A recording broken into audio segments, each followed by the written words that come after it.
This division is a very, very special place. There's a strong community here. In the summer of 2020, when our nation was really grappling with the racial reckoning of that time, we had a community conversation within our division where we invited faculty, staff, students, alumni to dialogue about what was going on. And at the end of that conversation, it was obvious that we couldn't stop there. And so then we began working on our comprehensive anti-racism plan. We did that by seeking input from all of the constituencies in our community that worked against racism, that sought to change the system in which we exist, especially the healthcare system. The first element was to set up a diversity council, keeping the momentum up for this movement that we want to make toward becoming an anti-racist organization. Going back about 8 to 10 years, the division began to look into holistic admissions. Approximately 30% of our student cohorts identify as an underrepresented racial or ethnic group. That's not a small feat. That's a really big deal. It's really, really important that our healthcare system reflects our larger population. The number one thing that I've been able to do is create a partnership between USC Physical Therapy Program and Xavier University of Louisiana. It's called an Early Assurance Program. So students at Xavier University, which is a historically black college and university, that are interested in pursuing a career in physical therapy can create a fast track for themselves to get into our program. Coming to USC Physical Therapy School has been one of the best decisions of my life. I've been constantly told, you deserve to be here, constantly introduced to people who are experts in their fields and leaders. It's very authentic, the connection and just a sense of family that the program has to offer.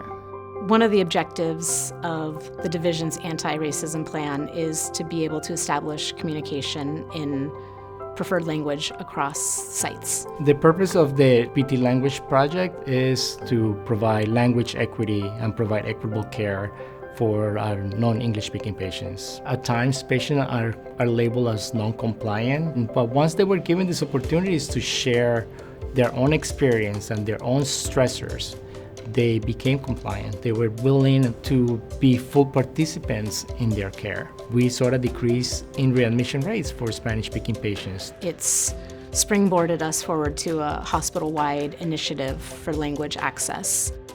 There are definitely issues that plague the research world related to racism and equity. We need to acknowledge that everyone doesn't respond to interventions or assessments or questions in the same way. We need to actually collect data on race, ethnicity, socioeconomics, gender, and sex, all as individual variables, and that allows us to then look at a different population respond differently to an intervention. It slows down your research, but it makes your research much more meaningful. We really need to keep in mind that the diversity of the researchers actually influences the interaction with the participants. We also get a higher number of people willing to enroll in a study if they see someone else who looks like them. The Jumpstart program has given us an opportunity to bring more diversity into the lab. Through Jumpstart, I was introduced to Dr. Dusing and to the Motor Development Lab. Working with Dr. Dusing opened my eyes into a whole new world of working in PT, and I will hopefully get a PhD MD. This is not an extracurricular activity. This work is actually kind of a lens through which we can look at all of the work that we do.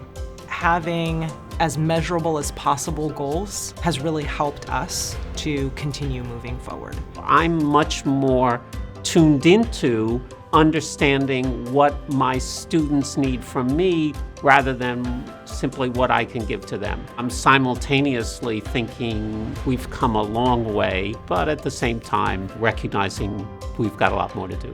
We have a duty as healthcare professionals to educate where we can and to encourage especially folks from underserved and underrepresented communities to be engaged in the healthcare process and in the healthcare system so that we can ultimately create a better and more equitable system for everyone.